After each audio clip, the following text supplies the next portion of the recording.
দেখছো ফুলকপি পাতাকপি পাতাকপি দুটো 100 টাকা বুঝছো। লাউ 80 টাকা। তারপরে এই লাউ দাগ খাইছে। তারপরে বেল 110 টাকা। বেল পেঁপে 70 টাকা 50 টাকা কেজি। সিম হ্যাঁ 40 টাকা। 2 কেজি আলু মিষ্টি আলু 70 টাকা। কলা 150 টাকা। 60 টাকা আলি রাখছে। মিষ্টি কুমড়া 40 টাকা। শাক 30 টাকা। বুঝতে পারছো? এই আর কি আনছি? আর কিছু আনছি না। দেখি যে ফ্রিজে কি আছে। ঠিক আছে ফ্রিজে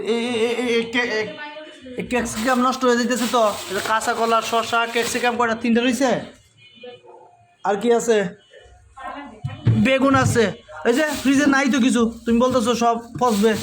2টা বেগুন রয়েছে, টমেটো রয়েছে, আর কি রয়েছে এনে কি রয়েছে, লেবু রয়েছে। সবজি তো নাই, তো ফসবো কি বলো? হ্যাঁ কি গো? রোজার মধ্যে দাম বাড়বে সব কিছু, দাম বেড়েছে। কই সবজি তো নাই ফ্রিজে, তুমি কো সব রয়েছে।